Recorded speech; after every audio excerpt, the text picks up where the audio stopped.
Salut à tous, je suis toujours au 26e festival de Montier avec Gilles Auroux qui est un plongeur subaquatique. Gilles, tu fais des photos sous l'eau et apparemment ta grande passion ce sont les requins, on en avait parlé dans l'épisode précédent. Et avec toi, on va parler de ce qu'il y a derrière nous.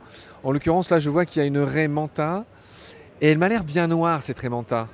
Oui, tout à fait. Je pense elle est mélanistique, c'est-à-dire c'est une raie qui a une mutation génétique, un peu comme les albinos, mais à l'envers. On trouve parfois des raies manta blanches et parfois des raies manta noires, alors que leur couleur naturelle est quand même blanche et noire. Alors moi j'ai fait un article sur les raies manta et il a existé quelque part une fois une raie manta rose. Je ne sais pas si tu en as entendu parler. Dans la littérature, il y a une raie manta rose qui a existé. Il y a des raies manta qui sont toutes noires. Et par contre, je ne suis pas sûr qu'on en ait déjà trouvé des toutes blanches. Moi j'en ai vu déjà des toutes blanches, effectivement. Ça m'est arrivé. Entièrement blanches? Entièrement blanche, oui. Oui, entièrement blanche. Rose, non, mais il y a des dauphins roses aussi qui existent, et manta, non. Intéressant, intéressant. C'est intéressant ces histoires de couleurs. Tu vois, tu me parles du boto, là, j'imagine, de ce dauphin de l'Amazone. En fait, il est gris, mais c'est l'eau de l'Amazone, qui est couleur café, plus ce qu'elle contient avec ça, qui lui donne sa couleur rose dans certaines circonstances, etc. Alors, revenons-en à nos mantas.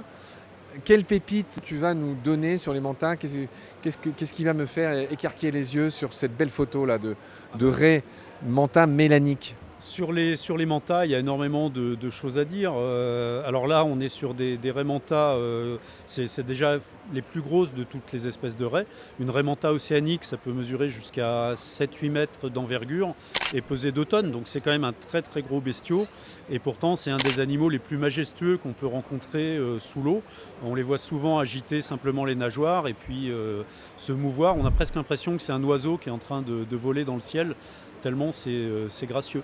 Et puis c'est un animal en même temps qui est très agile, hein. Ils sont capables de faire tout un tas de looping, tout un tas d'acrobaties, même parfois de sauter hors de l'eau.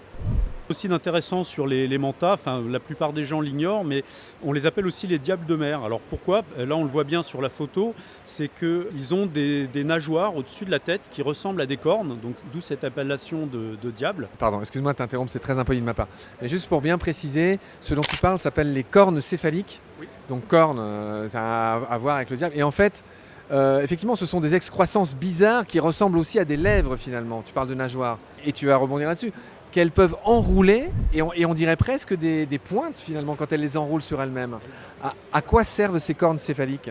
Exactement, donc soit elles les enroulent de manière à avoir une forme beaucoup plus hydrodynamique et donc à nager plus efficacement, soit quand elles sont en phase de nutrition, elles vont les dérouler et elles se servent tout simplement de ces nageoires pour rabattre le plancton ou les petits animaux dont elles se nourrissent vers la bouche. Alors, on va continuer à éclairer celles et ceux qui nous font l'honneur de nous écouter.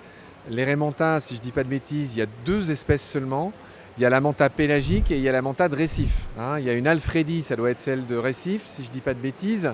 Et manta birostris, c'est la plus grande. Elle fait 1 ou 2 mètres de plus, la manta pélagique. Celle-ci, c'est une pélagique? Alors celle-ci, c'est une pélagique, exactement, la raie manta océanique. Alors où est-ce que tu l'as prise en photo celle-là? Alors ça, c'est une photo qui a été prise dans la mer de Cortés. On l'appelle aussi le golfe de Californie. C'est la partie qui est comprise entre la partie, on va dire, continentale du Mexique et l'espèce de petite pointe qu'on appelle la Basse-Californie qui sépare en fait cette mer de Cortés de l'océan Pacifique. C'est là qu'il y a un endroit qui s'appelle Guadalupe et c'est là qu'on fait beaucoup de cage diving pour observer les fameux grands blancs. Je vois que tu hoches la tête. Alors oui, effectivement, Guadalupe est aussi du côté de la Basse-Californie, mais c'est au nord, c'est juste en dessous de la frontière avec les États-Unis. Et là, pour le coup, c'est vraiment côté Pacifique, hein. Guadalupe, c'est à 18 heures de navigation à peu près de la côte. Alors si je dis pas de bêtises, il y a les cousines des mantas qui s'appellent les mobulas qu'on trouve aussi dans ce coin-là. On dirait des mini mantas. On en a en Méditerranée, des mobulas. Oui. Elles ont voilà, mini mantas. Elles font 1 ou 2 mètres. C'est ça. Alors la différence, c'est que les mobulas ont une couleur plus bronze. Elles sont beaucoup plus petites. Et par contre, elles se déplacent en bancs immenses. Il n'est pas rare de voir des bancs de plusieurs milliers d'individus qu'on voit régulièrement sauter à la surface. C'est assez rigolo. Enfin, quand on est au Mexique, ils appellent ça du popcorn parce que voilà, ça fait plof plof plof en permanence quand elles sont là. Ah voilà, ça c'est de la pépite, tu vois. Ça c'est de la pépite d'info, le fait qu'on appelle ça du popcorn. Alors, toujours pareil, il faut dire pourquoi elles font ça. C'est un comportement de séduction, on ne sait pas trop. Ça pourrait être pour se déparasiter. On ne sait pas trop pourquoi les animaux font du breaching. Chez les baleines, ça s'appelle le breaching, c'est-à-dire le fait de s'élancer hors de l'eau pour retomber sur l'eau. Alors, est-ce que c'est pour envoyer du son, du lourd, comme on dit, pour séduire une femelle qui pourrait passer par là? Ou est-ce que c'est tout simplement pour s'amuser? Est-ce que c'est pour se déparasiter? Ton regard me montre que tu n'en sais pas plus que moi. Non, non, bah, on ne sait pas. Là-dessus, les scientifiques ont fait bien plus d'études. Alors sur les baleines, on pense effectivement que c'est plutôt un outil de communication, c'est-à-dire pour se signaler à grande distance à d'autres individus. Chez les mobulas, on ne sait pas. On penche plutôt sur la partie séduction, c'est-à-dire que plus on va sauter haut et plus on va retomber en faisant un splash, parce qu'elle retombe vraiment à plat, plus on a de chances de séduire des femelles. Allez, pour finir cet épisode, Gilles, est-ce que tu pourrais nous offrir ton histoire la plus incroyable, la plus merveilleuse que tu as vécue dans tes nombreuses plongées? Bah, je dirais que chaque rencontre avec ces animaux est toujours super intéressante. Moi, j'ai une tendresse particulière pour les otaries. C'est toujours un plaisir de plonger avec les otaries, notamment les juvéniles, parce qu'ils ont un comportement qui est presque un comportement de jeunes chiots. Donc ils viennent jouer avec les plongeurs, ils viennent vous mordiller. Enfin, c'est des animaux qui sont extrêmement attachants. Et voilà, au-delà des requins, c'est aussi des animaux que j'adore. Alors, tu parles d'otaries, c'est pareil, il y a pas mal d'espèces. Tu les as vues où? De quelles otaries tu parles? Je parle par exemple des otaries de Californie qu'on trouve. Alors l'aire de répartition est assez vaste, hein, on en trouve jusque dans le nord, jusqu'à l'Alaska presque, et au sud jusqu'au Costa Rica.